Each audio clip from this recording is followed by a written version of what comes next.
बिस्मिल्लाहिर्रहमानिर्रहीम अस्सलाम वालेकुम वरहमतुल्लाहि वबरकातुहू। उम्मीद करता हूँ तमाम दोस्त खैरियत से होंगे। तो आज बात होगी समोसों की, क्योंकि मैं आया हूँ नवीद स्वीट्स हैदराबाद के एक छोटे से इलाके हाली रोड में। ये नवीद स्वीट्स की बेकरी है और यहाँ का मेयार बहुत ज़बरदस्त है समोसे पकाने का। और यहाँ के समोसे हैदराबाद में बहुत मशहूर है। रमज़ानों में तो आपको बिल्कुल इतना रश मिलेगा कि आपको समोसे नहीं मिल सकते यहाँ पर। लेकिन आम दिनों में भी यहाँ पे बहुत ज़्यादा रश होता है। यहाँ की नवीद स्वीट्स की अपनी मिठाइयाँ भी हैं जो बहुत जायके में बहुत ज़बरदस्त है। अपनी इन लोगों की मिठाइयाँ ये और यहाँ पे बहुत मशहूर है। यहाँ के सबसे ज़्यादा जो मशहूर हैं वो समोसे।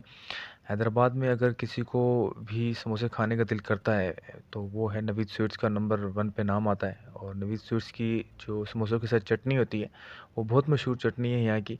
और समोसे जो है वो उसके उसकी तो बात ही कुछ और है। नवीद स्वीट्स के समोसे वाकई में बहुत ज़बरदस्त, बहुत जायकेदार है, जो पकते हुए ही मुंह में पानी आ जाता है।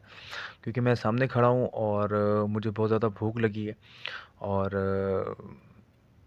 बल्कि समोसे आ गए हैं अभी। तो मैं अभी आपको टेस्ट करके बताऊंगा, आपने सिर्फ देखना है और देख के आपने अंदाज़ा लगाना है कि समोसे कैसे लगे। ठीक हो क्या? तो खाते ही वेरी गुड की आवाज़ आती है।